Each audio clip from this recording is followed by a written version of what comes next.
it's only right that we conclude with our Final Four prediction. So why don't you take us into that one? The Final Four, one of the most famous terms in all of sports out there. Super Bowl, Pro Bowl, and not Pro Bowl anymore. I don't even know why I said that, but Final Four, that it's universally recognized. That is the place to be in college basketball. And that's where the tournament really starts. It's fun seeing all of the upsets. It is. But if you're not in the Final Four, you don't have a chance of winning. And we know it's probably going to be a lot of ones and twos there. So as Tanner and I sit here today, we know this. We know the Sweet 16. We don't even know the Elite Eight, but we're going to put on our thinking caps here, and we're going to try to predict who will be in the Final Four and which teams really have a chance to win a national championship, because that's kind of where the line of demarcation is. If you get to the Final Four, then you're a real live threat to win the Natty. For sure. So we'll start in the East region. We have Duke, who number 1 overall seed in the tournament. They were the national championship favorite throughout most of the second half of the season. Right now, they are not the national championship favorite. It is Michigan. They do have an easier path, honestly, to get to the Elite Eight and ultimately the Final Four. Duke's plus 420 right now. That's the longest odds they've had in a while. They were, after the first game, I think they might have been closer to 5-1 too. So it did come down a little bit. But who do you see getting out of the East right now in the current state with all these blue bloods remaining? Yeah, really, really difficult region. Duke, St. John's, Michigan State, and UConn. I'll say that I don't see St. John's getting out. I think they have the worst chance, which is unfortunate because I like St. John's. Michigan State and UConn, the thing is, I think both of them have it in them to beat Duke, but their matchup is so tough to call. It's a 1-point spread right now. It might be flip-flopping back and forth leading up to tip-off. So if I say, yeah, UConn's going to win the region, well, I don't know that UConn's going to beat Michigan State and vice versa. I think whichever one of those teams gets to the Elite Eight, I would pick both of them to beat St. John's. And both of them against Duke, I think it's a very close game. So basically the math that I'm getting to here is the team that I'm most confident to win in the Sweet 16 is Duke. So for that reason, I have to take Duke to get to the Final Four. Because, again, I don't want to take Michigan State. I don't want to take UConn if I don't even know they're going to win their Sweet 16 game. But I do think both those teams could beat Duke as well in the Elite Eight. No, I totally agree with that. I personally would take whatever team wins the Michigan State-UConn game if Duke does not look the part against St. John's. Because Duke is the favorite, because they're the favorite to get out of the region, I will pick them. And I do think they're going to have an easier matchup with St. John's than many people potentially expect, or, stylistically, it's an easier matchup than anything Michigan or UConn has to go through in that round. So I will take Duke because of that, but I think there's a realistic chance that we see Michigan State or UConn in the Final Four. Yeah, and I'm all over the place with this one because I picked Michigan State to beat UConn in my bracket, but I think going against Duke, I think UConn would be more likely to pull off the upset. So this is a real mind F for me, trying to figure out who's going to make the Final Four from this region. And you got to think the spread in that, if St. John's is a 6.5-point dog to Duke, so UConn was like a 2.5-point favorite, I would say, over St. John's on a neutral court. So you're probably getting a 4.5-point spread for Duke. UConn's more than capable of winning that basketball game if you got it. And also Duke's brand name and what they've done this season is also helping boost these spreads up a little bit more than they probably should be at this point. And to be fair, we also haven't seen Duke play up to their level recently. So if they do find it again, we're going to be like, oh, there's the Duke we've been looking for.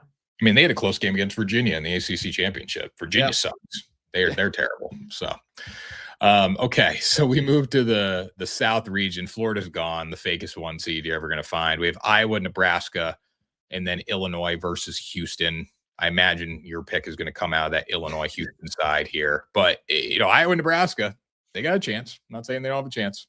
They got a chance, but definitely you got to rank it 1-2, 2-1, however you want for Illinois and Houston. Those are the two best teams left in this region. They're actually playing each other in the Sweet 16. So the best matchup from the Final Four perspective isn't going to come in the Elite Eight. It's going to come in the Sweet 16. I got Houston beating Illinois. I think that they're just a little bit better. I think they have more of the cutting edge. And Tanner and I have given all of our picks already, our full bracket picks. So if you want to get a full breakdown of this game, make sure you guys go check that video out. All the more reason for you guys to subscribe as well, because we are here putting out videos basically every single day. So I got Houston in this game, but if it's not them, it's got to be Illinois for me. I think both of those teams are quite clearly better than Iowa and Nebraska. I would tend to agree with that. So you're getting not the bottom feeders of the Big Ten, but the middle of the road of the Big Ten for sure going up against an Illinois or a Houston. So I would definitely lean towards one of those two teams. I'm going to say Houston gets there. I think they have to with the region being in Houston. I think that helps them a lot. And I will say that this could be the year they potentially get it done and win the national championship, but who knows? Yeah, it would be a little bit better for them if it was the Final Four, which is in Indianapolis. But I agree, being in Houston is such a. I mean, you're gonna have Mattress Mac courtside throwing down billion-dollar wagers. So yeah, it helps a lot. I got Houston. So then we go to the West. We have Arizona, Arkansas, Texas, and Purdue remaining. I'll start this one out here, Graham. I'm going to go out on a limb and say the Purdue Boilermakers are going to the Final Four because I believe that they're going to smack Texas.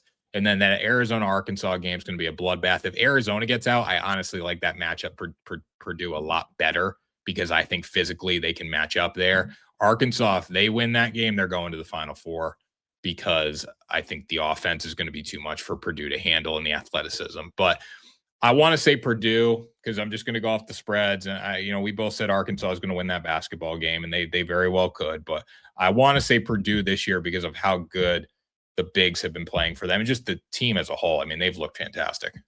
Purdue should have the easiest Sweet 16 matchup. I mean, maybe it's Michigan over Alabama because Michigan's just better. But Purdue is facing the weakest Sweet 16 opponent in Texas. So if the way you break down the math, does that mean they're the most likely to make the Final Four because they're almost a guarantee to get into the Elite Eight? Yeah, maybe you could look at it that way. We did talk about this in our bracket. We both think Arkansas is a real live dog here. I got Arkansas beating Arizona, which means that I have Arkansas going against Purdue in the Elite Eight for a spot in the Final Four. And I would worry a little bit about some of the presence on the interior, like you said, with Purdue against Arizona. But I say this all the time, but I just really love Brazil as a player. And if he can do his job on the interior, the perimeter scoring with Acuff and the looks that he's able to create for his teammates, and also just the shots that he's able to make, I could see that being just a little too much. So I'm going to stick with what I made in my bracket before this whole tournament even began. I had Arkansas in the Final Four, and I still have them going. All right. Well, I'm going to say Purdue. But I agree, Arkansas matches up really well with Purdue from an offensive standpoint because the athletes are just that much better. But Purdue's going to win the physical battle down low. I just think Arkansas would be able to run the floor with them too much. And then we go to the Midwest here. We have Michigan, Alabama, Tennessee, Iowa State. Who you got here, Grant? I got Michigan.